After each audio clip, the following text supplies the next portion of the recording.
മഹാഭാരതത്തിന്റെ കർത്താവായ വേദവ്യാസന്റെ അച്ഛൻ പരാശരൻ എന്ന മഹാമുനിയായിരുന്നു. അമ്മ സത്യവതിയും. ഈ സത്യവതി ഒരു മുക്കോസ്ത്രീയായാണ് അറിയപ്പെട്ടത്. പക്ഷേ ഒരു അപ്സരസ്ത്രീയെ ബ്രാഹ്മണൻ ശപിക്കുകയും ആ ശാപത്താൽ അവർ മത്സ്യമായി തീരുകയും ഈ മത്സ്യം 2 മനുഷ്യക്കുഞ്ഞുങ്ങളെ പ്രസവിച്ചാൽ ശാപമോക്ഷം ലഭിക്കുമെന്നും ബ്രാഹ്മണൻ പറഞ്ഞു. അങ്ങനെ ഈ മത്സ്യം ഗർഭിണിയാവുകയും മുക്കുവൻ വല വീശുമ്പോൾ അദ്ദേഹത്തിന് കിട്ടുകയും അതിൻ്റെ വയർ കീറിയപ്പോൾ കിട്ടിയ കുഞ്ഞുങ്ങളെ രാജാവിന് കാഴ്ചവെക്കുകയും ചെയ്യുന്നു. ആൺകുഞ്ഞിനെ കൊട്ടാരത്തിൽ വളർത്തുകയും പെൺകുഞ്ഞിനെ മുക്കുവന് തന്നെ നൽകുകയും ചെയ്യുന്നു. മുക്കുവൻ ഈ പെൺകുഞ്ഞിനെ സത്യവതി എന്ന് പേരിടുകയും സ്വന്തം പുത്രിയായി വളർത്തുകയും ചെയ്യുന്നു. മത്സ്യം പ്രസവിച്ച മകളായതിനാൽ എപ്പോഴും മത്സ്യത്തിൻ്റെ ഗന്ധം ഉണ്ടായിരുന്നു. അതിനാൽ മത്സ്യഗന്ധി എന്നും അറിയപ്പെട്ടിരുന്നു. മത്സ്യഗന്ധിയുടെ വളർത്തച്ഛനായ മുക്കുവന് ആളുകളെ തോണിയിൽ അക്കരേക്കര കൊണ്ടുവിടുന്ന ഒരു ജോലിയും കൂടി ഉണ്ടായിരുന്നു.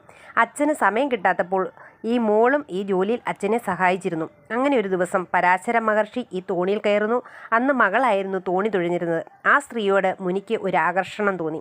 ജ്ഞാനദൃഷ്ടി അദ്ദേഹം ഇത് അപ്സരസ്ത്രീയുടെ മത്സ്യജന്മത്തിലുള്ള മകളാണെന്ന് മനസ്സിലാക്കുന്നു. അദ്ദേഹം വിചാരിച്ചു, ഇവളിൽ തനിക്ക് ഉത്തമനായ ഒരു പുത്രനെ ജനിപ്പിക്കണം. നദീമധ്യമായപ്പോൾ അവളോട് പരാശര മഹർഷി അനുവാദം ചോദിക്കുന്നു. അവൾ സമ്മതിക്കുകയും അതിന് പകരമായി ഒരു വരവും ചോദിക്കാൻ മുനി ആവശ്യപ്പെടുന്നു. തൻ്റെ ശരീരത്തിലുള്ള മത്സ്യഗന്ധം മാറ്റി സുഗന്ധം ആക്കണമെന്നായിരുന്നു അവളുടെ അപേക്ഷ. അങ്ങനെ സംഭവിക്കുകയും ചെയ്യുന്നു.